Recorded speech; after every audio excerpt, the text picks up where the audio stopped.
Good morning everybody. हम organic chemistry के GOC part की स्टडी कर रहे हैं।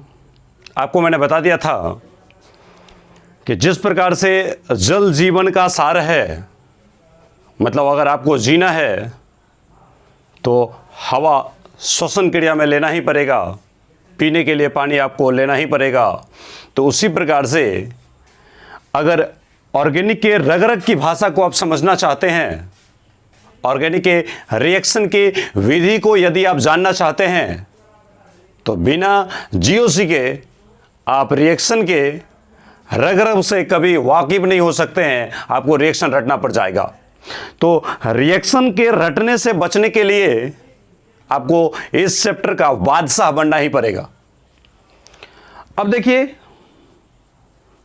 एक बात मैं आपको जानकारी के लिए बता दूं कि हमेशा ऑर्गेनिक में रिएक्शन होते हैं, और रिएक्शन जैसे ही लिखेंगे तो ये रिएक्टेंट और ये रिएक्टेंट ये दोनों ही मिलकर के ये फलाना प्रोडक्ट बनाया, तो आपके दिमाग में ये बताएगा कि सर कैसे ये बना दिया, क्यों यही बनाया, इसके अलावा कुछ और क्यों नहीं बनाया। बहुत सारे क्वेश्चन आपके दिमाग में आते हैं। तो इन सारे क्वेश्चन का जो जड़ है वो बस यही है, जीओसी, जो आपके रिएक्शन को, मैकेनिज्म को समझने में हेल्प करता है। और हर रिएक्शन में यहाँ पे मैकेनिज्म की ज़रूरत होती है। हर रिएक्शन को पढ़ने के लिए मैकेनिज्म चाहिए, और मैकेनिज्म के पढ़ने के दौरान क्या कर देखेंगे आप, कभी ऐसा इस्तेमाल होगा, कभी ऐसा इस्तेमाल होगा, कभी ऐसा इस्तेमाल होगा। तो बार बार एरो का इस्तेमाल किया जाता है। इसका नाम होता है कर्ली एरो, इसका नाम होता है फिश हुक एरो, और इसका नाम होता है double headed arrow. Resonating structure के बीच में ये दिए जाते हैं, ये वाले, और ये सिंगल इलेक्ट्रॉन का मूवमेंट होता है उस समय दिया जाता है, और जिस समय डबल इलेक्ट्रॉन का मूवमेंट होता है उस समय ये एरो का इस्तेमाल किया जाता है। तो देखिए, मैं आपको ये नहीं समझाने जा रहा हूं, मैं आपको ये समझाना चाहता हूं कि देखिए, ये किसी न किसी प्रकार से एक लाइन को इंडिकेट कर रहा है। ये भले ही है कर्व, लेकिन है तो लाइन ही। तो मेरे कहने का मतलब ये है कि अगर आपके पास कॉपी है और कॉपी में ढेर सारे लाइनिंग होंगे, तो वहां पे हम रिएक्शन को अगर आप रिप्रेजेंट करेंगे, कहीं पे लोन पेयर आएगा, कहीं पे निगेटिव चार्ज आएगा, कहीं पे पॉजिटिव चार्ज आएगा, तो क्या होगा कि आपके कॉपी में अगर ढेर सारे लाइनिंग रहेंगे तो उसमें निगेटिव चार्ज दिखाने में असुविधा होगी, पॉजिटिव चार्ज दिखाने में असुविधा होगी, इलेक्ट्रॉन छोटा सा है उसको दिखाने में असुविधा होगी, कहीं पे लोन पेयर डालेंगे, कहीं पे फ्री रेडिकल डालेंगे, तो इन सब चीज़ों को डालने में असुविधा होगी। तो इनसे बचने के लिए मैं आपको ये समझाना चाहता हूं कि आप जब भी ऑर्गेनिक की पढ़ाई कर रहे हो तो आप एक सादा कॉपी खरीदेंगे, सादा कॉपी। ऑर्गेनिक की पढ़ाई कभी भी लाइनिंग वाली कॉपी में नहीं की जाती है, हमेशा सादे कॉपी में की जाती है। तो आप एक सादा कॉपी बना लेंगे, और अभी जो मैं जीओसी स्टार्ट किया हूं, यहां से लेक्चर 1 से सारी बातों को पढ़ने की कोशिश करेंगे, और आपके पास पक्के से सादा कॉपी होना चाहिए, लाइनिंग वाली कॉपी नहीं चलेगी। और अगर आप जबरदस्ती करेंगे तो बाद में खुद ही लोचा में फंस जाएंगे। इसलिए अभी से ही एक सादा कॉपी ले लेंगे और सादा कॉपी में ऑर्गेनिक की पढ़ाई करेंगे, क्योंकि ऑर्गेनिक में डेफिनेशन कम, रिएक्शन ज्यादा, और रिएक्शन को पढ़ने के लिए उसके मैकेनिज्म को पढ़ना पड़ता है। और मैकेनिज्म जब आप पढ़ेंगे तब आपको लगेगा कि नहीं सर, जो बताए थे बिल्कुल परफेक्ट बात बताए थे। तो आप बिल्कुल एक सादा कॉपी बना लेंगे। चलिए आते हैं अपने टॉपिक पे। देखिए, एक छोटी सी बात मैं आपको बताता हूं। आज हमारा टॉपिक जीओसी का स्टार्ट हो जाएगा, इंडक्टिव इफेक्ट। लेकिन इंडक्टिव इफेक्ट को स्टार्ट करने से पहले मैं 2 मिनट के लिए कोई बातें समझाना चाहता हूं। हालांकि आपको याद होगा, पिछले क्लास में मैंने बताया था इलेक्ट्रोनेगेटिविटी, तो इलेक्ट्रोनेगेटिविटी का सारा डाटा आपको याद रहना चाहिए। अब देखिए, जैसे हम मानते हैं कि ये कोई एटम है हाइड्रोजन, और इसके पास रहा ये एक इलेक्ट्रॉन। ये मैंने लिया दूसरा कोई एटम, वही हाइड्रोजन, और ये दोनों मिलकर के साझेदारी करके बॉन्ड बना लिया। अब हम आपको यह समझाना चाहते हैं कि इस हाइड्रोजन का इलेक्ट्रॉन नेगेटिविटी 2.1 और इस हाइड्रोजन का भी इलेक्ट्रोनेगेटिविटी कितना होता है, तो 2.1 होता है। सर दोनों एटम है बराबर, थोड़ा सोचिएगा मैंने क्या बोला, दोनों एटम है बराबर, दोनों का इलेक्ट्रॉन नेगेटिविटी बराबर, तो दोनों के इलेक्ट्रॉन खींचने की क्षमता भी क्या होगा, बराबर। तो जितनी ताकत से ये हाइड्रोजन इलेक्ट्रॉन को खींचेगा, एग्जैक्टली उतनी ही ताकत से ये हाइड्रोजन भी अपनी तरफ इलेक्ट्रॉन को खींचेगा। यानी जितना दम ये लगाएगा इलेक्ट्रॉन को खींचने में, उतना ही दम ये भी लगाएगा इलेक्ट्रॉन को खींचने में। मतलब जब एटम है बराबर, उसका इलेक्ट्रॉन नेगेटिविटी बराबर, उसके इलेक्ट्रॉन खींचने की क्षमता बराबर, तो जब दोनों बराबर क्षमता से इलेक्ट्रॉन को खींचेंगे तो उस समय पे इलेक्ट्रॉन टस से मस नहीं होगा। मतलब सर ना तो इलेक्ट्रॉन इस एटम से इधर की ओर जाएगा और ना ही इलेक्ट्रॉन इस एटम से इधर की ओर जाएगा। मतलब सर इलेक्ट्रॉन का मूवमेंट नहीं होगा। और जैसे आप जानते हैं कि अगर इलेक्ट्रॉन का मूवमेंट नहीं होगा तो बताइए, इलेक्ट्रॉन का मूवमेंट होता तब तो चार्ज का कैरेक्टर आता, और जब इलेक्ट्रॉन का मूवमेंट हो ही नहीं रहा है तो सर चार्ज का कैरेक्टर नहीं आएगा। मतलब यहां पे चार्ज कितना आएगा, 0, और यहां पे चार्ज कितना आएगा, 0। और आपको सॉलिड स्टेट में मैं बताया था कि अगर चार्ज आ जाते हैं 0 तो उसको कहा जाता है पोलर नहीं, नॉन पोलर। उसको क्या बोलते हैं, नॉन पोलर। तो सर ये मॉलिक्यूल कैसा बन जाएगा, नॉन पोलर बन जाएगा। ये क्या बन गया, non polar, that is no charge character. लेकिन एक बात मैं आपको यहां समझाना चाहता हूं, थोड़ा ध्यान दीजिएगा। ये रहा हाइड्रोजन और ये रहा फ्लोरीन। ये हाइड्रोजन का इलेक्ट्रॉन, ये फ्लोरीन का इलेक्ट्रॉन, ये दोनों एक दूसरे के साथ जुड़ गया। हाइड्रोजन फ्लोरीन दोनों एक दूसरे के साथ जुड़ गया। हाइड्रोजन का इलेक्ट्रोनेगेटिविटी याद होना चाहिए 2.1, और फ्लोरीन का इलेक्ट्रोनेगेटिविटी कितना होता है, 4।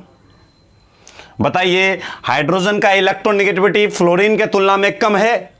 जरा सोचिएगा मैंने क्या बोला, इलेक्ट्रॉन नेगेटिविटी कम, इलेक्ट्रॉन खींचने की क्षमता कम, और खींचने की क्षमता कम तो खिंचवाने की क्षमता ज्यादा। मतलब हाइड्रोजन चाहता है इलेक्ट्रॉन देना, तो अगर हाइड्रोजन चाहता है इलेक्ट्रॉन देना तो हाइड्रोजन ने इलेक्ट्रॉन दिया। अब इसी प्रकार से आप देख सकते हैं फ्लोरीन के बारे में। सर फ्लोरीन क्या कहता है, तो फ्लोरीन कहता है कि फ्लोरीन का इलेक्ट्रॉन नेगेटिविटी ज्यादा, तो इलेक्ट्रॉन खींचने की क्षमता ज्यादा, और इलेक्ट्रॉन खींचने की क्षमता ज्यादा, मतलब फ्लोरीन इलेक्ट्रॉन लेगा। और जैसे ही फ्लोरीन लेगा तो बताइए, फ्लोरीन चाहता है इलेक्ट्रॉन लेना और हाइड्रोजन चाहता है इलेक्ट्रॉन देना, तो अंशतः पार्शली थोड़ा मात्रा में इलेक्ट्रॉन किधर से किधर, हाइड्रोजन से फ्लोरीन की ओर जाएगा। और जैसे ही हाइड्रोजन से फ्लोरीन की ओर इलेक्ट्रॉन जाएगा तो हाइड्रोजन के पास इलेक्ट्रॉन की कमी महसूस होगी, और चूंकि फ्लोरीन के पास इलेक्ट्रॉन जाएगा इसलिए फ्लोरीन के पास इलेक्ट्रॉन की अधिकता महसूस होगी। और आपको पता होगा इलेक्ट्रॉन आता माइनस लाता, तो सर यहां पे थोड़ा सा माइनस चार्ज आ जाएगा और यहां पे थोड़ा सा प्लस चार्ज आ जाएगा। डेल मतलब पार्शियल, पार्शियल यानी अंशतः, अंशतः मतलब थोड़ा थोड़ा। तो यहां पे पार्शली पॉजिटिव चार्ज आएगा और यहां पे पार्शली नेगेटिव चार्ज आएगा। मतलब इस HF मॉलिक्यूल में चार्ज के कैरेक्टर आ गए, और जहां भी चार्ज होगा उसे क्या कहेंगे हम लोग, पोलर। तो यहां पे बोलेंगे पोलर। सर एक बात मैं आपको समझाना चाहता हूं, देख लीजिए, नॉन पोलर तब हुआ जब एटम का इलेक्ट्रॉन नेगेटिविटी बराबर, मतलब खींचने का क्षमता है बराबर। लेकिन पोलर तब हुआ जब एटम का इलेक्ट्रॉन नेगेटिविटी अलग अलग है, यानी खींचने का क्षमता अलग अलग है। तो इस तरीके से आप पोलर और नॉन पोलर निकाल सकते हैं। कैसे, तो इलेक्ट्रोनेगेटिविटी को देख करके। मैं इसी से रिलेटेड आपको एक छोटा सा स्टोरी बताता हूं, और उसी स्टोरी से मैं आपको चाहता हूं कि इंडक्टिव इफेक्ट समझा दिया जाए। अब आप हेडिंग डालेंगे, जीओसी का सबसे इंपॉर्टेंट टॉपिक, जहां से जीओसी की पढ़ाई स्टार्ट होती है। इतना जानने के बाद आप आसानी से जीओसी समझ सकते हैं। तो चलिए आते हैं हम अपने टॉपिक पे। हेडिंग डाल दीजिएगा, इंडक्टिव इफेक्ट। जीओसी का पहला टॉपिक हमारा होता है इंडक्टिव इफेक्ट। देखिए हेडिंग डालेगा, लिखेगा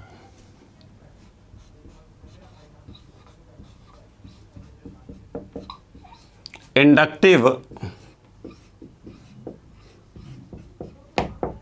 इफेक्ट। मैं आपको एक छोटा सा कहानी बताता हूं, सुनिएगा कहानी।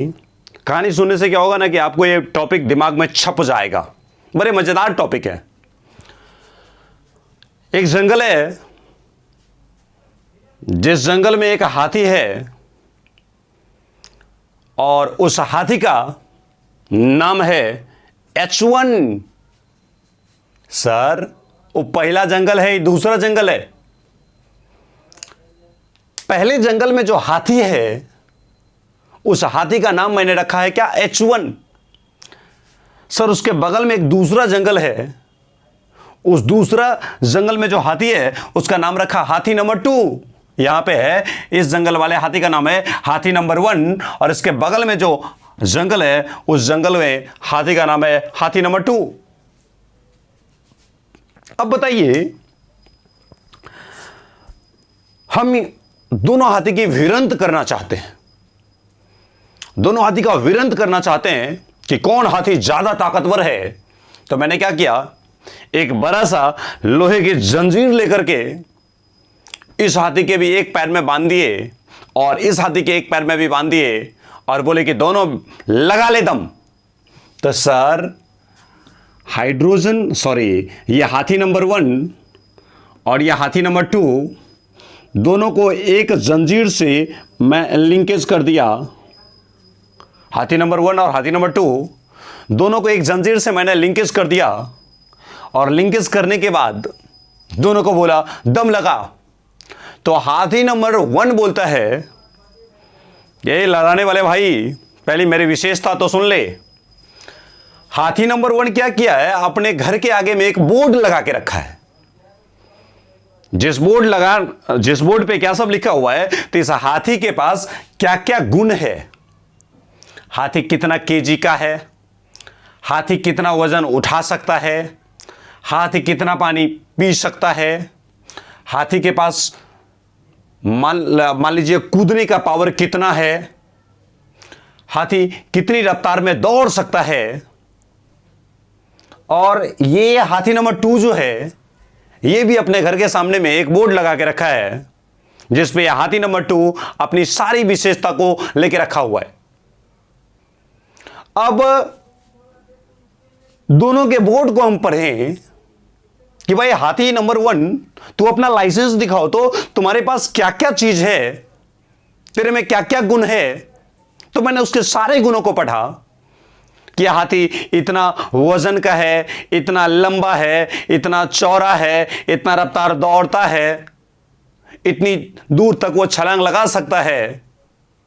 मैंने फिर से बोला कि हाथी नंबर 2 भाई, तुम भी अपना लाइसेंस निकालो, मैं तेरा भी लाइसेंस चेक करता हूं और देखता हूं कि तेरे पास क्या क्या कैरेक्टर हैं।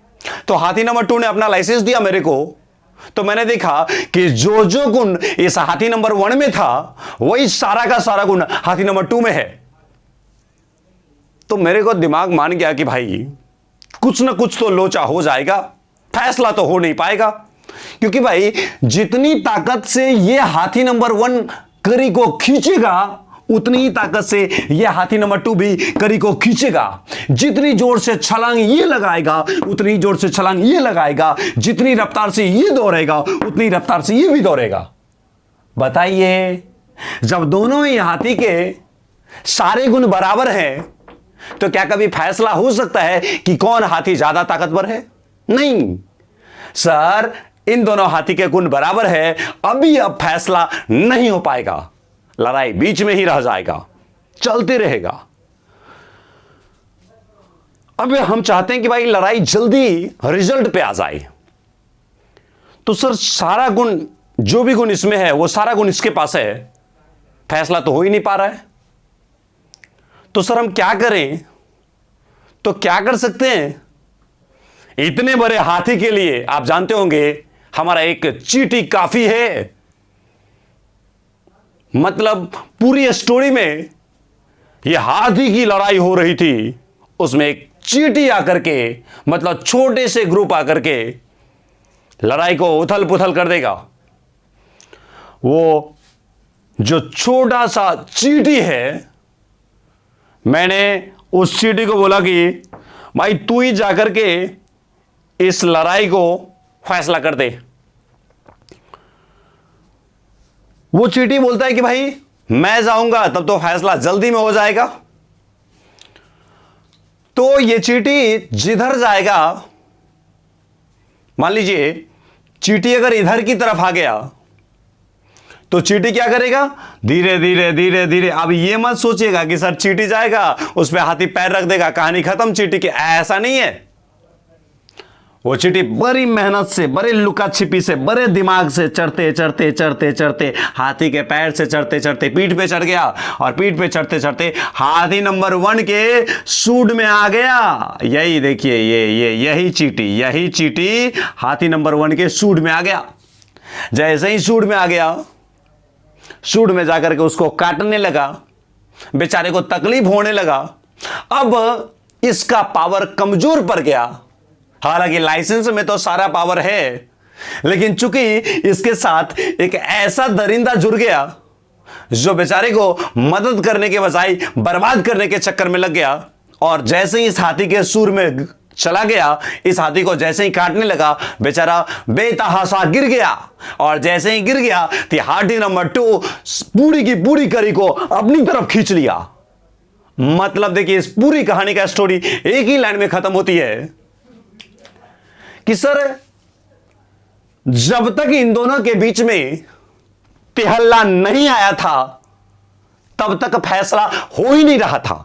लेकिन जैसे ही इस बीच में कोई तिहल्ला आ गया, कौन आया, चींटी आया, तो चींटी ने आकर के फैसला कर दिया कि भाई ये दोनों करी जो खींचने में लगा हुआ है, हाथी नंबर 1 और हाथी नंबर 2 के पैर में बंधे हुए करी है, ये किसकी तरफ जाएगा, ये चींटी ने फैसला कर दिया। काश अगर यही चींटी हाथी नंबर 2 में चला गया रहता, आज इसके सूर में काट लिया रहता, तो आज ये हाथी गिर जाता और यह हाथी नंबर 1 अपना पूरी ताकत के साथ इस हाथी नंबर 2 को अपनी तरफ खींच लेता और यही ताकतवर साबित हो जाता। मतलब हम यह कहना चाहते हैं कि जब दो एटम आपस में लड़ते रहते हैं और उनके बीच में इलेक्ट्रॉन की खींचातानी चलती रहती है, थोड़ा सुनिएगा, मैं इस कहानी को पूरे अपने डेफिनेशन में ले जाने की कोशिश करता हूं। हमारी कहानी खत्म हो चुकी है, हम डेफिनेशन में आ गए हैं। हम ये कहना चाहते हैं कि जब दो एटम आपस में झगड़ते रहते हैं, ये दोनों इलेक्ट्रॉन को खींचते रहते हैं, और उस समय जब फैसला नहीं हो पाता है तो उस समय कोई तीसरा एटम आकर के या तो इससे जुड़ेगा या इससे जुड़ेगा, और उसके बाद कुछ ना कुछ तो रिजल्ट निकाल के ही दे देगा, जिस वजह से मॉलिक्यूल में चार्ज के कैरेक्टर आ जाएंगे। चार्ज मतलब गुस्सा आ जाएगा, और गुस्सा आने के बाद मॉलिक्यूल कुछ ना कुछ अपना रुतबा चेंज करेगा, कुछ ना कुछ अपने कैरेक्टर में बदलाव लाएगा, और वहीं से हमारा जनरेट होगा कौन सा इफेक्ट, तो इंडक्टिव इफेक्ट। अब देखिए, मैं इसको अपनी परिभाषा में समझाता हूं। यह पूरी कहानी आप समझ चुके हैं, मान लीजिए कि आप पूरा परिभाषा समझ गए हैं, बस मैं छोटा सा एग्जाम्पल लूंगा और उसके बाद डेफिनेशन लिखूंगा। पूरे एग्जाम्पल वो डेफिनेशन को जनरेट कर देती है। देखिएगा मैं क्या कहना चाह रहा हूं। सर, जिसका नाम मैंने हाथी रखा था, मान लीजिए वो हाथी नहीं, वो हमारे हैं कौन, कार्बन। तो सर ये हमारा कार्बन है, कार्बन, ये sp3 हाइब्रिडाइज्ड कार्बन है। आपको ज्यादा दिमाग लगाने की जरूरत नहीं है। सर ये कोई कार्बन है और ये कोई कार्बन है। देखिएगा, सुनिएगा, हम डेफिनेशन निकाल रहे हैं, हमारा डेफिनेशन हालांकि निकल चुका है। तो सर ये कोई कार्बन है और ये कोई कार्बन है, और इस कार्बन का ये इलेक्ट्रॉन और इस कार्बन का ये इलेक्ट्रॉन, ये दोनों ही कार्बन के एटम के इलेक्ट्रॉन आपस में जुड़ गए। सर जितना इलेक्ट्रॉन नेगेटिविटी इसका है, कार्बन का कितना होता है 2.5, इस कार्बन का भी कितना होता है 2.5। सर दोनों के दोनों एटम के इलेक्ट्रॉन नेगेटिविटी है बराबर, तो इलेक्ट्रॉन खींचने की क्षमता बराबर। तो ये कार्बन चाहता है कि इसके इलेक्ट्रॉन को छीन ले, और ये कार्बन चाहता है कि इसके इलेक्ट्रॉन को छीन ले, लेकिन दोनों ही एटम का लाइसेंस पे जो गुण लिखा है वो गुण बराबर लिखा हुआ है। देख सकते हैं कि दोनों ही एटम का इलेक्ट्रॉन नेगेटिविटी बराबर लिखा हुआ है। तो सर इलेक्ट्रॉन नेगेटिविटी अगर बराबर तो इलेक्ट्रॉन खींचने की क्षमता बराबर, और इलेक्ट्रॉन खींचने की क्षमता बराबर, इसका मतलब जितनी ताकत से ये कार्बन इलेक्ट्रॉन छीनेगा उतनी ही ताकत से ये कार्बन भी इलेक्ट्रॉन छीनेगा। मतलब इलेक्ट्रॉन ना तो इधर से उधर जाएगा ना उधर से इधर आएगा। मतलब ये बोला कि इलेक्ट्रॉन टस से मस नहीं होगा। और जब इलेक्ट्रॉन टस से मस नहीं होगा तो बताइए यहां पे चार्ज कितना, जीरो। यहां पे चार्ज कितना, जीरो। मतलब बताइए क्या हुआ, पोलर की non polar? Non polar. No charge, that is non polar. इसका मतलब कार्बन कार्बन के बीच में जो सिंगल बॉन्ड है वो सिंगल बॉन्ड क्या है, तो नॉन पोलर नेचर का है। लेकिन अब हम चाहते हैं कि इन दोनों के बीच में जो खींचातानी की लड़ाई चल रही है, इस लड़ाई का फैसला जल्दी हो जाए। मतलब इसमें एक चींटी को एंट्री करना पड़ेगा। और मान लीजिए हमने चींटी के रूप में किसको माना, तो फ्लोरीन। फ्लोरीन को मैंने मान लिया कि यही फ्लोरीन हमारा चींटी है और चींटी इसमें एंट्री कर गया। तो सर इसमें फ्लोरीन को भेज दीजिए। देखिए जब तक ये चींटी नहीं आया था तब तक ये कार्बन कार्बन का सिंगल बॉन्ड कैसा है, नॉन पोलर है। लेकिन जैसे ही इस बीच में कोई तिहल्ला एटम आएगा या एटम का ग्रुप आएगा तो अब आपको लगता होगा कि सर अब तो कुछ ना कुछ फैसला हो जाएगा। तो सर पहले चार्ज कितना था, जीरो। अब हम देखते हैं इस फ्लोरीन की सहायता से कि फ्लोरीन आकर के क्या फैसला करना चाहता है। फ्लोरीन या तो इधर भी जुड़ सकता है या इधर भी जुड़ सकता है, कहीं भी जुड़ सकता है। तो सर फ्लोरीन अगर आया तो फ्लोरीन का इलेक्ट्रॉन नेगेटिविटी कितना, 4।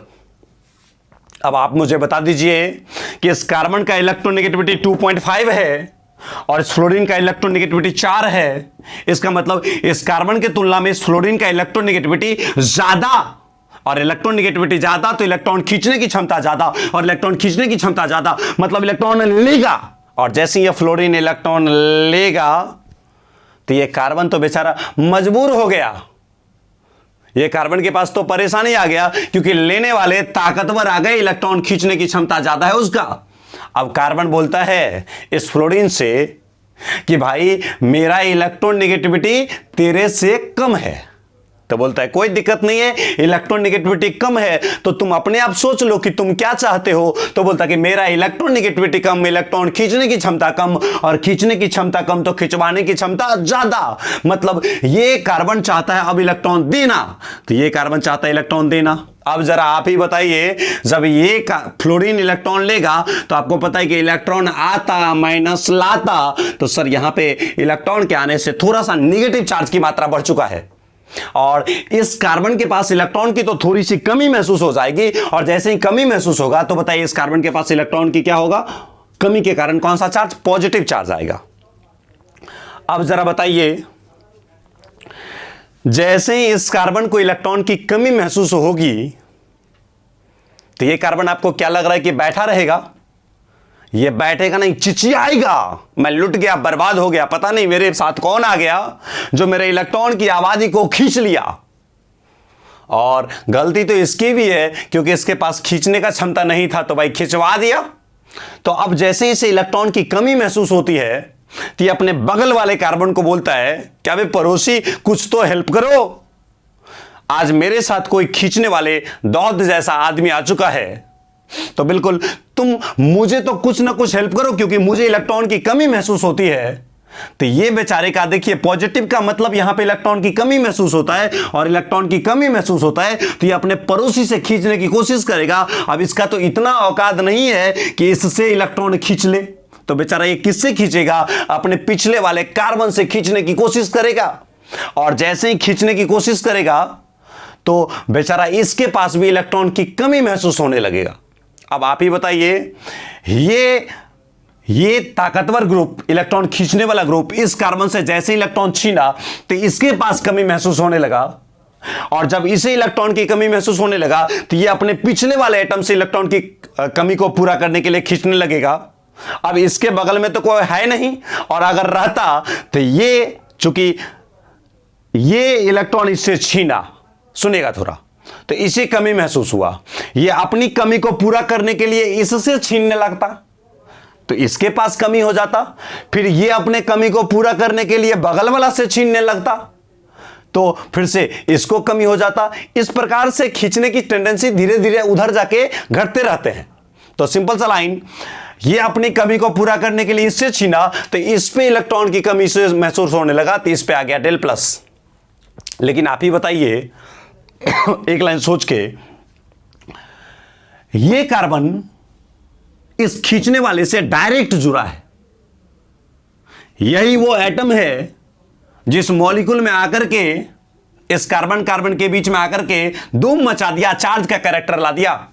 वरना जब तक ये फ्लोरीन नहीं था तो बताइए इस कार्बन पे भी चार्ज कितना था, 0, और इस कार्बन पे भी चार्ज कितना था, 0। मतलब ये कैसा मॉलिक्यूल था, नॉन पोलर मॉलिक्यूल था, मतलब बिना चार्ज कैरेक्टर का था, इसका मतलब नॉन पोलर मॉलिक्यूल था।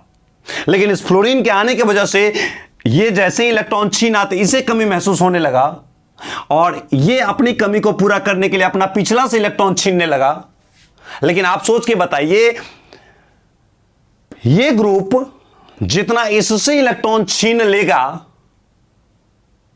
क्या इस ग्रुप के कारण उससे उतना इलेक्ट्रॉन छीन पाएगा? क्या नहीं छीन पाएगा सर। क्यों नहीं छीन पाएगा? क्योंकि ये इससे डायरेक्ट जुड़ा हुआ है, इसलिए इससे ज्यादा इलेक्ट्रॉन छीनेगा। लेकिन ये इससे इनडायरेक्ट हो जाएगा, दूरी थोड़ा सा बढ़ गया, इसलिए इसके खींचने की पावर यहां जाते जाते कुछ कम हो जाएगा। मतलब जितना कमी इस कार्बन को होगा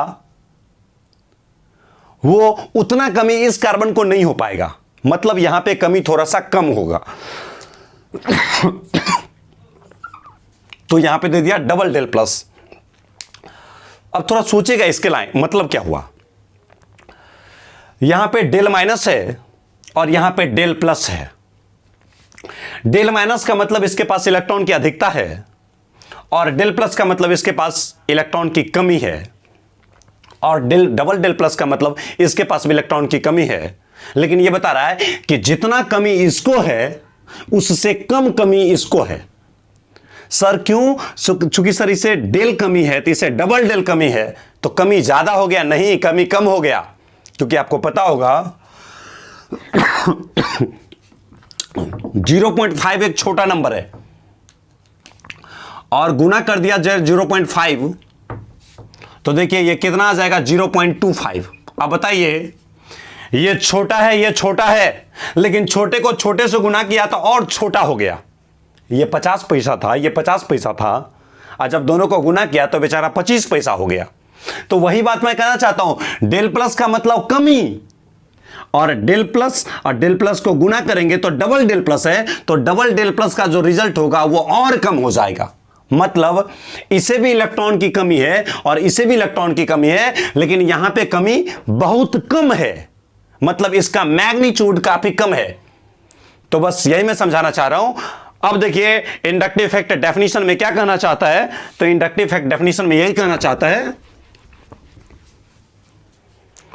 कि वो प्रक्रिया जिसमें कार्बन कार्बन का बॉन्ड था नॉन पोलर, पहले कैसा था, जब तक ये फ्लोरीन नहीं आया था तब तक इन दोनों के बीच में खींचातानी चलता था, लेकिन इलेक्ट्रॉन टस से मस नहीं करता था।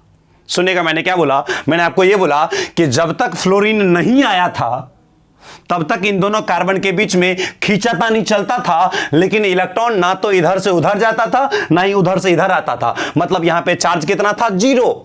मतलब ये कैसा था, नॉन पोलर। लेकिन किसी तीसरे एटम या ग्रुप के आने के कारण वो नॉन पोलर बॉन्ड भी, कार्बन कार्बन का नॉन पोलर बॉन्ड भी क्या हो गया, चार्ज आ गया। मतलब क्या हो गया, पोलर हो गया। तो यही किसी ऐसे एटम या ग्रुप के जुड़ने के कारण जो नॉन पोलर बॉन्ड होता है वो पोलर में कन्वर्ट हो जाता है।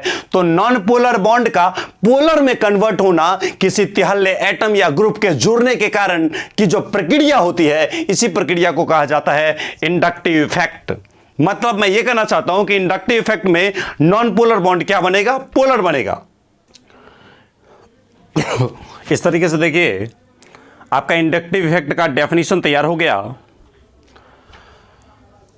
कि किसी तीसरे एटम के जुड़ने से या किसी ग्रुप के जुड़ने से जो कार्बन कार्बन का नॉन पोलर बॉन्ड होता है वो पोलर बन जाता है। मतलब जिस पे चार्ज नहीं था पहले, जब तक ये फ्लोरीन नहीं आया था तब तक तो इस पे कोई चार्ज नहीं था। तो वो घटना जिसमें कोई नॉन पोलर बॉन्ड पोलर बन जाए किसी तीसरे एटम या ग्रुप के जुड़ने के कारण, तो इसी प्रक्रिया को कहा जाता है इंडक्टिव इफेक्ट। मतलब क्लियर कट भाषा में अगर समझने की कोशिश करेंगे तो भाषा बस इतना ही मैं कहना चाहता हूं, सर इंडक्टिव इफेक्ट में क्या होता, तो कोई नॉन पोलर बॉन्ड पोलर बन जाता किसी तीसरे एटम के जुड़ने के कारण। जब ये फ्लोरीन नहीं जुड़ा था तब ये कार्बन कार्बन के बीच का बॉन्ड क्या था, नॉन पोलर था, इस पे किसी भी प्रकार का चार्ज नहीं था। लेकिन ये फ्लोरीन के आने की वजह से ये बॉन्ड में चार्ज के कैरेक्टर आ गए, मतलब ये क्या बन गया सर, तो ये पोलर बन गया। तो नॉन पोलर का पोलर में कन्वर्ट होना, ये हमारा बनेगा कौन सा इफेक्ट, इंडक्टिव इफेक्ट। तो डेफिनेशन हम सबसे पहले लिखते हैं, लिखिएगा the generation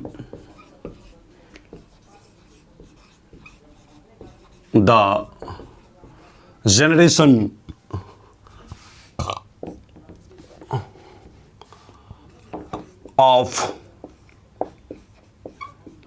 polarity between a carbon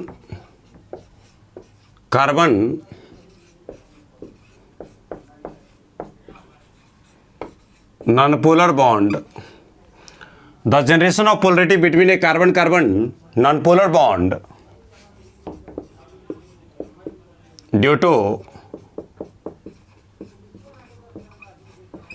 attachment of any atom or group which is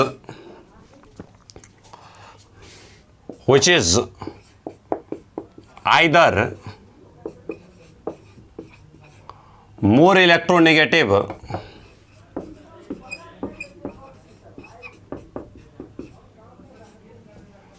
or less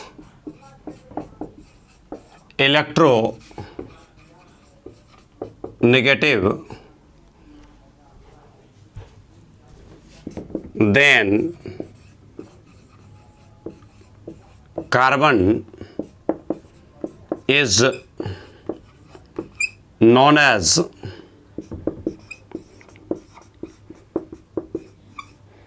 inductive effect. वही जाना जाता है इंडक्टिव इफेक्ट के नाम से। इसको अभी नहीं लिखिएगा, ये हम आपको समझाने के लिए रखे हुए हैं, इसी से हम आपका डेफिनेशन समझा देंगे। डेफिनेशन देखिए हल्के अंदाज में पढ़िए, जो आपको मैंने यहां पे बोला है ना वही शब्द बस अंग्रेजी में लिखे हुए हैं। लिखा है the generation of polarity. Generation का मतलब उत्पत्ति, पैदा होना। पोलरिटी का मतलब क्या, चार्ज, यानी चार्ज का उत्पन्न होना। किसके बीच में, तो between a carbon carbon non polar bond.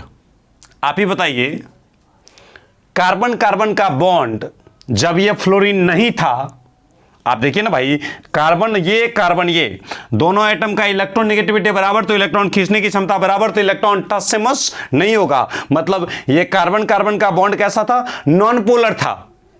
लेकिन जब इससे फ्लोरीन जुड़ा तो फ्लोरीन इलेक्ट्रॉन खींचने लगा, तो फ्लोरीन पे आया निगेटिव और कार्बन पे आया पॉजिटिव।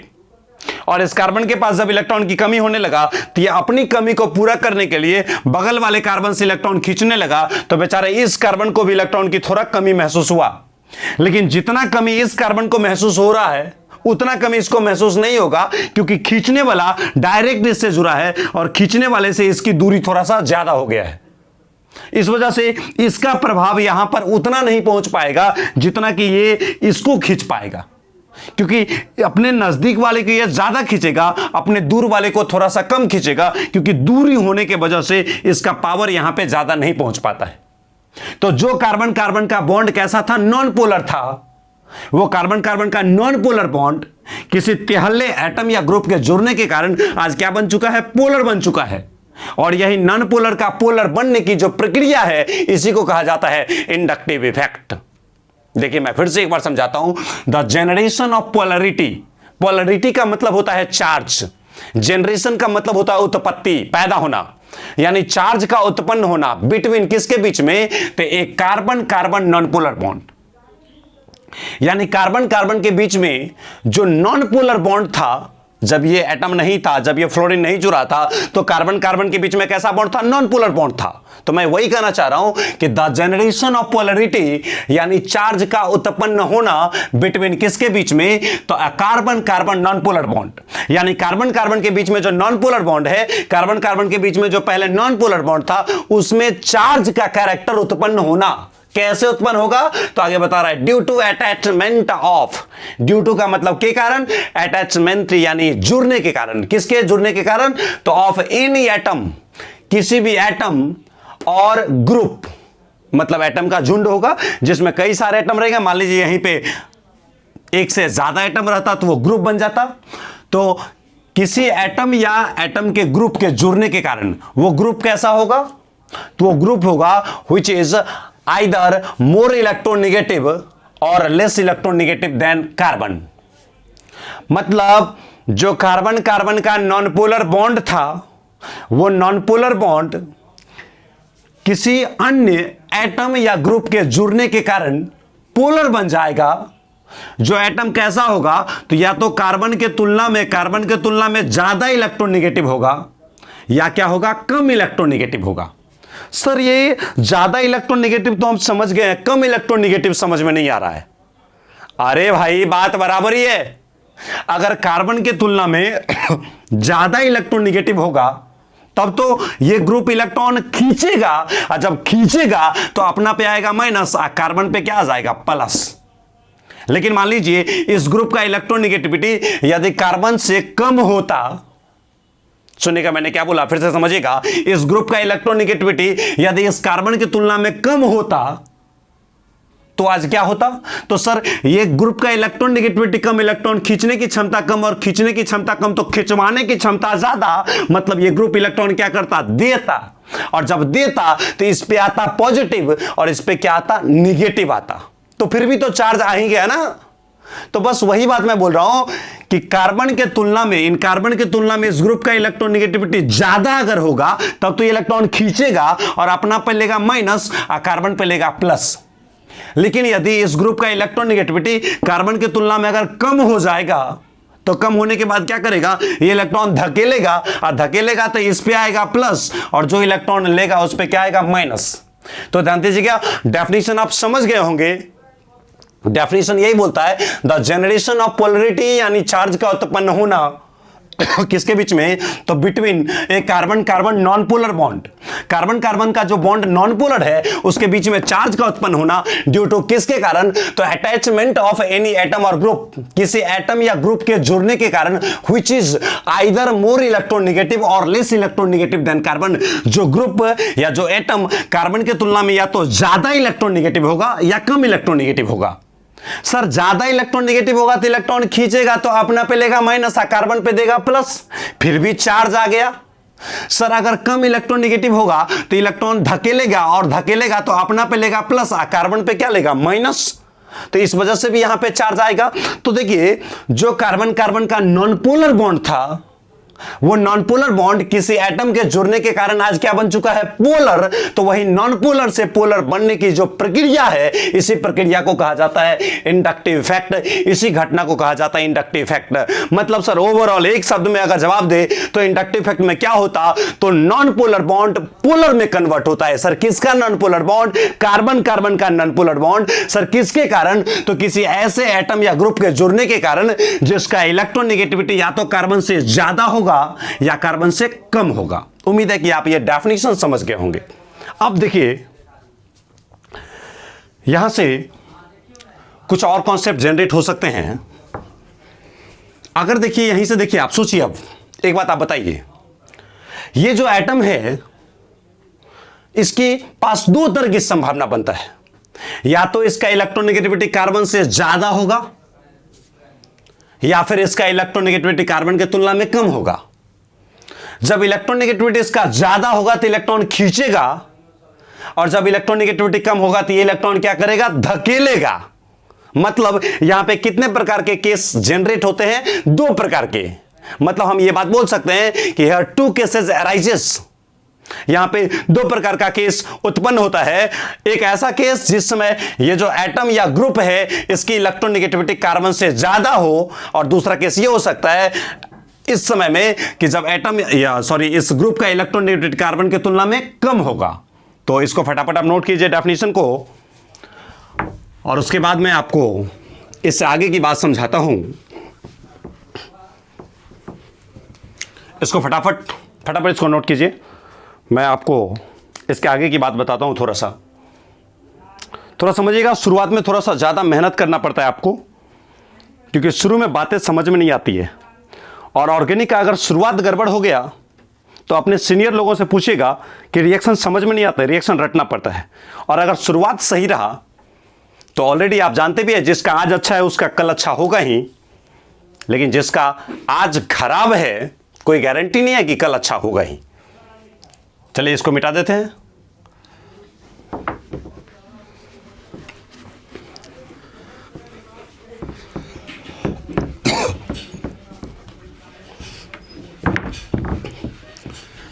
देखिएगा, इलेक्ट्रोनेगेटिविटी या तो कार्बन से ज्यादा होगा या कार्बन से क्या होगा, कम होगा। इस प्रकार से यहां पे दो प्रकार के केस जनरेट हो सकते हैं। तो मैं यहां पे लिखता हूं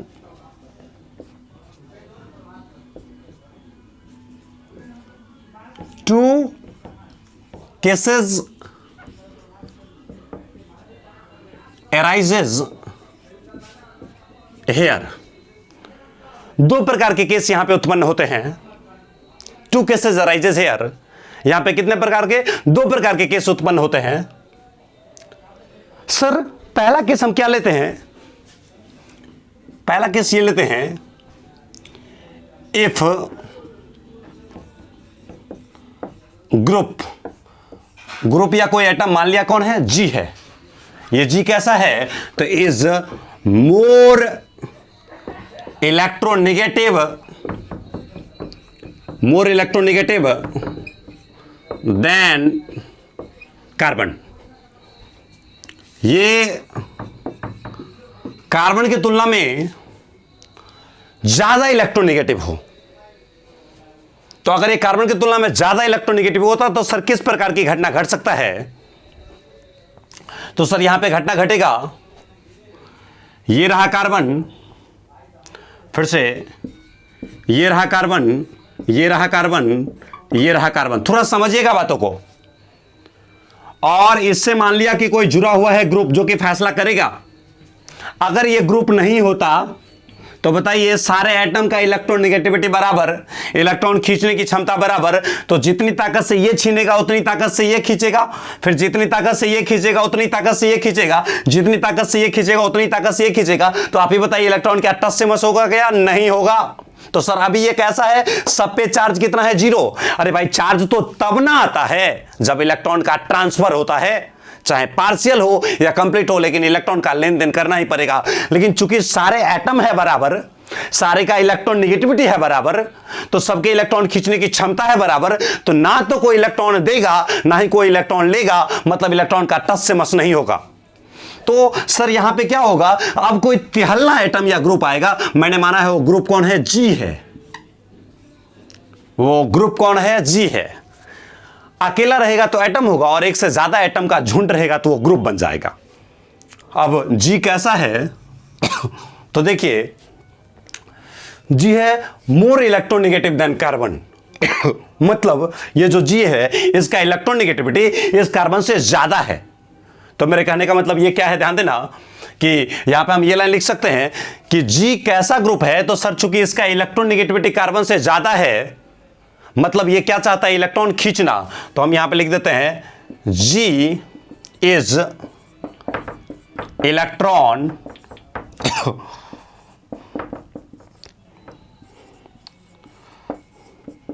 विथड्रॉइंग ग्रुप। जी कैसा है, ग्रुप है, तो इलेक्ट्रॉन विथड्रॉइंग ग्रुप है, मतलब इलेक्ट्रॉन खींचने वाला ग्रुप है। तो सर इलेक्ट्रॉन खींचेगा, तो खींचिए, मान लीजिए इसका इलेक्ट्रॉन नेगेटिविटी ज्यादा, इलेक्ट्रॉन खींचने की क्षमता ज्यादा, और इलेक्ट्रॉन खींचने की क्षमता ज्यादा, इसका मतलब ये क्या करेगा, इलेक्ट्रॉन लेगा। तो सर इलेक्ट्रॉन अगर लेगा तो मान लीजिए इस पे कौन सा चार्ज आएगा, माइनस, और इस पे कौन सा चार्ज आएगा? प्लस। अब आप ही बताइए, ये ग्रुप इस कार्बन से जुड़ा है, तो बताइए ये ग्रुप, इस कार्बन का नाम रखते हैं पहला कार्बन, दूसरा कार्बन, तीसरा कार्बन, चौथा कार्बन। थोड़ा सोच के बताइएगा। हमारे कॉन्सेप्ट स्टार्ट हो चुके हैं और जिस कॉन्सेप्ट को मैं समझा रहा हूं, यहां से इंडक्टिव इफेक्ट का फीचर निकलता है।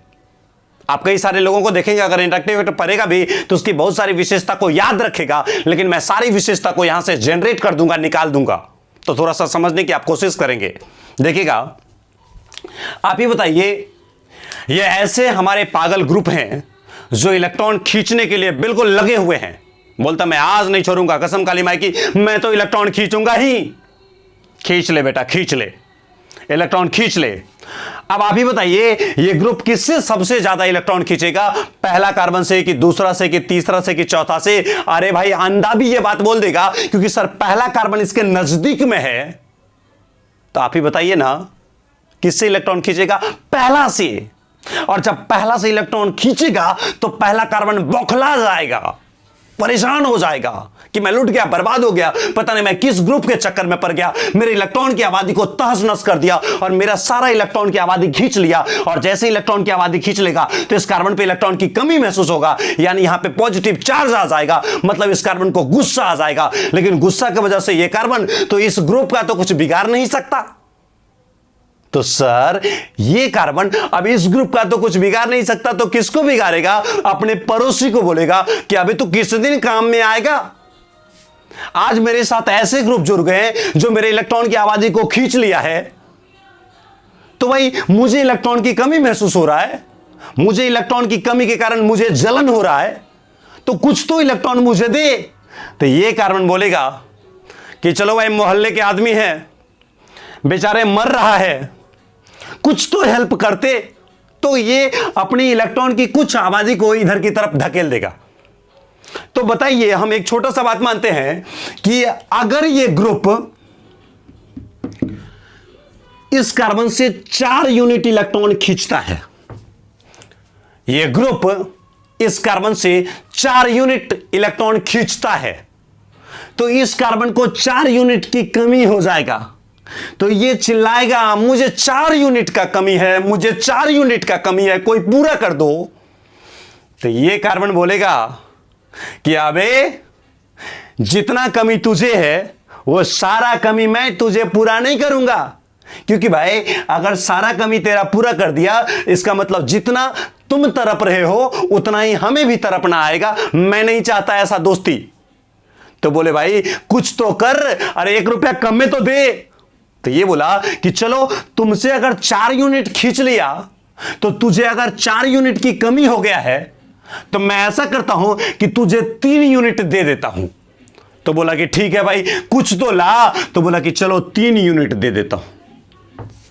तो बताइए, इसे जितना कमी हुआ उतना इसको कमी होगा या उससे कम कमी होगा? सर कम कमी होगा, क्योंकि यह ग्रुप इससे नजदीक में जुड़ा था और इस ग्रुप से इस कार्बन की दूरी थोड़ा ज्यादा है, इसलिए यह अपने गिरफ्त में इसको रखा है और मनमर्जी खींच रहा है।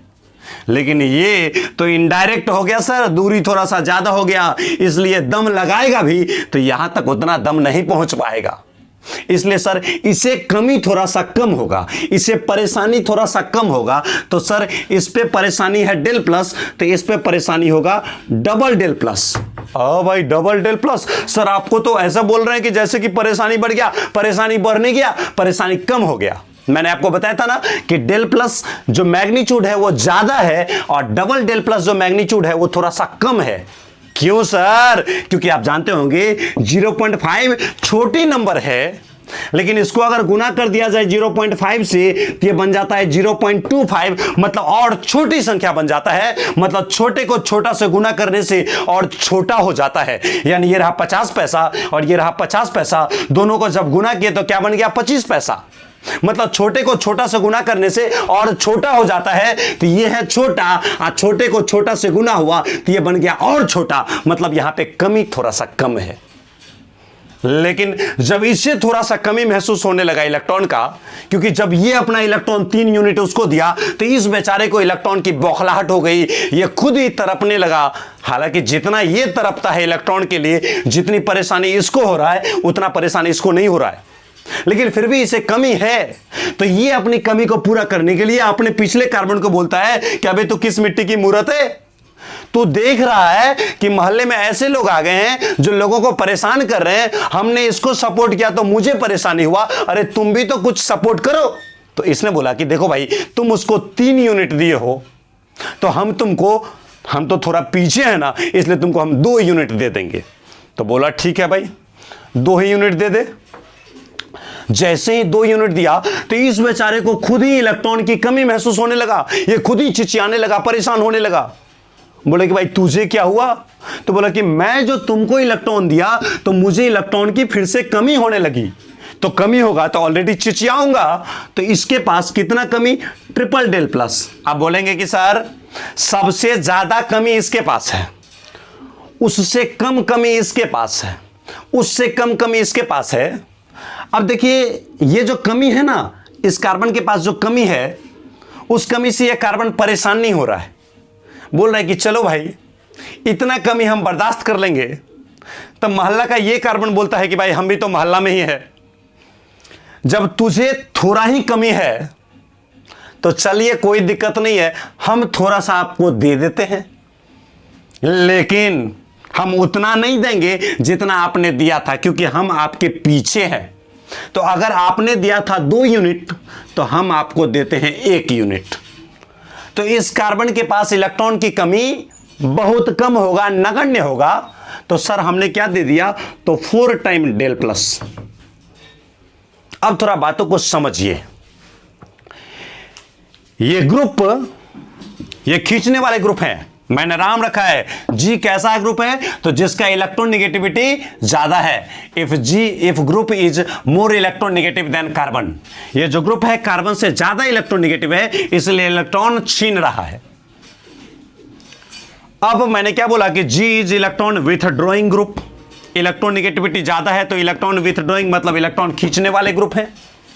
तो मैंने बोला कि चलो भाई इलेक्ट्रॉन खींचने वाले ग्रुप है, ठीक है। अब ये ग्रुप चूंकि इस कार्बन से जुड़ा था इसलिए इस कार्बन से ज्यादा खींचा, तो इस बेचारे को कमी ज्यादा हुआ, यानी ये डेल प्लस का मैग्नीट्यूड ज्यादा है और डबल डेल प्लस का मैग्नीट्यूड इससे कम है और ट्रिपल डेल प्लस का मैग्नीट्यूड इससे भी कम है और 4 टाइम्स डेल प्लस का मैग्नीट्यूड इससे भी कम है।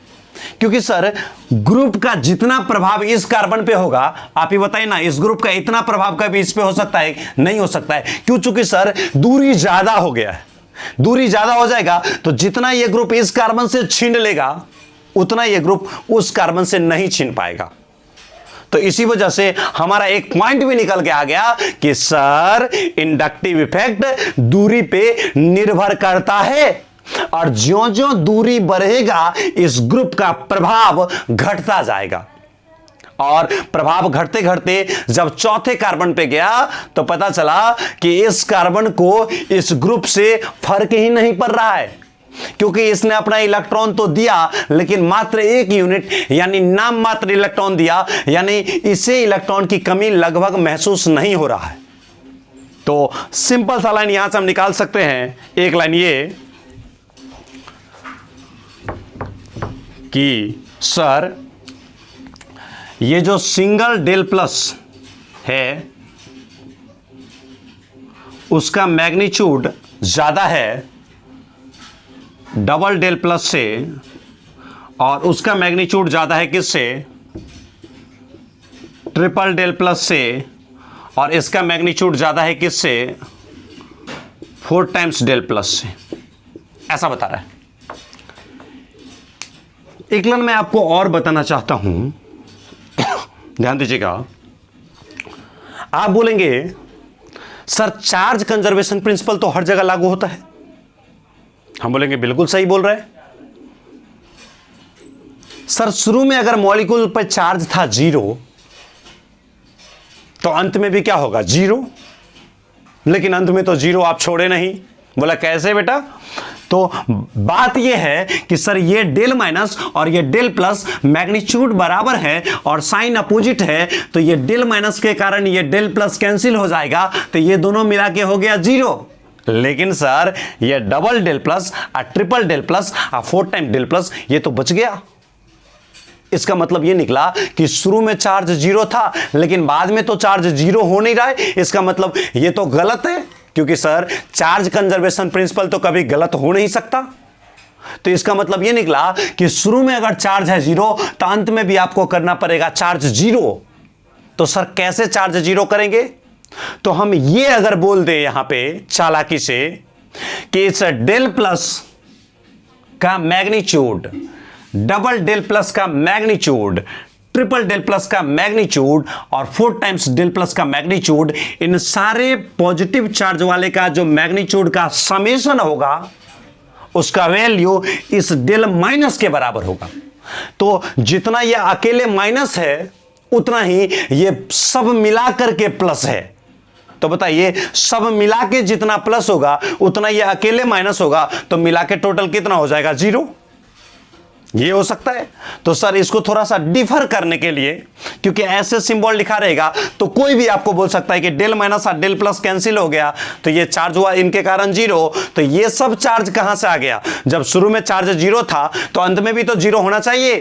तो मैं थोड़ा सा डिफर करने के लिए इसका नाम रख दिया डेल डैश माइनस। अब डेल डैश माइनस क्या बता रहा है? ये बता रहा है कि ये डेल प्लस और ये डेल डैश माइनस अलग अलग है। तो सर इसमें क्या रिलेशन है? रिलेशन ये है कि ये डेल डैश माइनस का जो मैग्नीट्यूड है वो मैग्नीट्यूड किसके बराबर होगा? तो तमाम इस पॉजिटिव चार्ज के मैग्नीट्यूड के जोड़ के बराबर होगा। कहने का मतलब यही है। मतलब मैं इस लाइन को लिख सकता हूं क्या चीज? तो ये सारा प्लस है और ये पूरा माइनस है, तो ये माइनस का मैग्नीट्यूड और प्लस का मैग्नीट्यूड अगर बराबर हो जाए तो टोटल मिला के 0 हो जाएगा। मतलब शुरू में 0 तो अंत में भी क्या रहेगा? 0 होगा। तो इस तरीके से हम इसको ऐसे लिख सकते हैं कि देखिएगा डेल माइनस डैश ये जो है ये किसके बराबर है? तो डेल प्लस का magnitude plus double del plus का magnitude plus triple del plus का magnitude plus 4 times del plus के मैग्नीट्यूड। अब देखिए लाइन क्या बता रहा है? तमाम पॉजिटिव चार्ज वाले जो भी कंपोनेंट है उन सब के पॉजिटिव चार्ज के मैग्नीट्यूड को जोड़ देंगे तो उसका जो रिजल्ट आएगा वो एग्जैक्टली माइनस के बराबर होगा। अब आप ही बताइए, तमाम प्लस एक तरफ और तमाम माइनस एक तरफ और दोनों अगर बराबर हो तो मतलब पूरा मॉलिक्यूल क्या होगा? 0 चार्ज। मतलब क्या हो जाएगा? Non polar. यानी साबित हो गया कि अगर शुरू में चार्ज है 0 तो अंत में भी चार्ज क्या होगा? 0 होगा। सर एक बात अब यहां से क्लियर हो चुका है कि अगर G more electronegative than carbon रहेगा तब इस ग्रुप पे आएगा माइनस और इस कार्बन पे क्या आ जाएगा? प्लस। तो जो कार्बन कार्बन का बॉन्ड था पहले नॉन पोलर वो इस ग्रुप के आने के कारण हो चुका है पोलर। मतलब यही जो नॉन पोलर को पोलर बनाया, यानी बिना चार्ज में जो चार्ज उत्पन्न किया, यही घटना बनता है इंडक्टिव इफेक्ट। मतलब मैं आपको यह कहना चाहता हूं कि सर ये जो ग्रुप है इसने क्या किया? इलेक्ट्रॉन खींचा, यानी खींचने की वजह से इस पे आया निगेटिव चार्ज, इसलिए इस ग्रुप का नाम रखा निगेटिव इंडक्टिव ग्रुप। थोड़ा समझिएगा, मैं अगला बात बोल रहा हूं। सर ये ऐसा ग्रुप है जो इलेक्ट्रॉन खींचता है और इलेक्ट्रॉन खींचने के बाद इस पे आता है निगेटिव चार्ज, इसलिए इस ग्रुप का नाम क्या रखा? माइनस आई ग्रुप। माइनस आई ग्रुप। सर ये ग्रुप क्या होगा? मतलब इलेक्ट्रॉन विथड्रॉइंग ग्रुप को क्या बोलते हैं? माइनस आई ग्रुप। सर ये क्या बता रहा है? ये आपको बता रहा है निगेटिव इंडक्टिव ग्रुप। थोड़ा सुनिएगा मैंने क्या बोला? Negative inductive group. Negative inductive group का मतलब इलेक्ट्रॉन विथड्रॉइंग ग्रुप, मतलब इलेक्ट्रॉन खींचने वाले ग्रुप। इसका नाम माइनस आई ग्रुप क्यों बना? क्योंकि सर ये ग्रुप इलेक्ट्रॉन खींचता है और खींचने के बाद इस पे आता है निगेटिव चार्ज, इसलिए इस ग्रुप का नाम रखा निगेटिव इंडक्टिव ग्रुप। इंडक्टिव को शॉर्ट में लिखते हैं आई, इसलिए जनरली लोग बोलेंगे कि ये ग्रुप कौन सा है, तो माइनस आई ग्रुप है। माइनस आई ग्रुप का मतलब इलेक्ट्रॉन विथड्रॉइंग ग्रुप, मतलब इलेक्ट्रॉन खींचने वाला ग्रुप, इलेक्ट्रॉन ग्रहण करने वाला ग्रुप, इलेक्ट्रॉन स्वीकार करने वाला ग्रुप, यानी इलेक्ट्रॉन एक्सेप्टिंग ग्रुप, इस तरह से इसको बोला जाएगा। अब इसको फटाफट आप नोट कर लीजिए। मैं यहां से दूसरा केस जनरेट करता हूं, फटाफट इसको नोट किया जाए। इसी में सुधार कर दूंगा तो हमारा दूसरा केस जनरेट हो जाएगा। फटाफट इसको नोट कीजिएगा। चलिए, हो गया। अब देखिएगा, हम दूसरा केस लेते हैं। 2 केस होता है, तो जिसमें पहला केस समझा दिया, अब दूसरा केस लिखते हैं। पहला केस आप लिख लिए होंगे, दूसरा केस में आ जाइए। और अगर आपको असुविधा हो रहा तो वीडियो को पॉज करके पहले पूरा पहला लिख दीजिएगा, फिर दूसरा में आएगा। अब बताइए ग्रुप कैसा लेंगे। एक बार ग्रुप ये लिया मोर इलेक्ट्रोनिगेटिव, यानी इलेक्ट्रॉन खींचने वाला ग्रुप, तो अब कैसा लेंगे, इलेक्ट्रॉन धकेलने वाला ग्रुप, यानी इसका इलेक्ट्रोनेगेटिविटी अब की बार क्या होगा, कम होगा। मतलब हम यहां पे लिखते हैं if group G is less electronegative, less electronegative than carbon, यानी ये जो ग्रुप है वो कार्बन की तुलना में कम इलेक्ट्रोनेगेटिव है। तो जब इस ग्रुप का इलेक्ट्रोनेगेटिविटी कम रहेगा, तो बताइए, सोचोगे लाइन, जब इसका इलेक्ट्रॉन नेगेटिविटी कम तो इलेक्ट्रॉन खींचने की क्षमता कम, और खींचने की क्षमता कम तो खिंचवाने की क्षमता ज्यादा, मतलब धकेलने की चाहत ज्यादा, मतलब ये ग्रुप इलेक्ट्रॉन देना चाहता है। और अगर ये ग्रुप इलेक्ट्रॉन देना चाहता है तो आप ही बताइए, जब देगा तो इस पे कौन सा चार्ज आएगा, प्लस चार्ज आएगा। तो सर इस पे आ जाएगा प्लस, और जब ये लेगा तो लेगा तो इस पे कौन सा चार्ज, माइनस। जब खींचता था तो इस बेचारे का नस खराब कर दिया था, हालत खराब कर दिया था खींच खींच के। तो जब आज देगा तो इसको धकेल धकेल के हालत खराब करेगा। तो जितना इसको देगा, कभी सपना में भी ये ग्रुप उस कार्बन को उतना देगा क्या, नहीं देगा। उस कार्बन को और कम देगा, इस कार्बन को और कम देगा। बोलेगा भाई तू तो मेरे से काफी दूर है, हम धकेलेंगे तो सबसे ज्यादा तो इसी को मिलेगा। इसलिए यहां पे होगा डेल माइनस, यहां पे क्या होगा, डबल डेल माइनस, यहां पे ट्रिपल डेल माइनस, यहां पे 4 टाइम्स डेल माइनस। और ये ग्रुप चूंकि इलेक्ट्रॉन दिया तो इस पे कौन सा चार्ज आएगा, पॉजिटिव चार्ज। तो बताइए यहां पे ग्रुप कौन है, इलेक्ट्रॉन देने वाला दे रहा है। तो जब ये खींच रहा था तो इलेक्ट्रॉन लेता था, तो एरो का साइन इधर था। अब जब ये धकेलेगा तो एरो का साइन किधर जाएगा, बैकवर्ड जाएगा, पीछे जाएगा। तो इसको आप चेंज कीजिए ऐसे।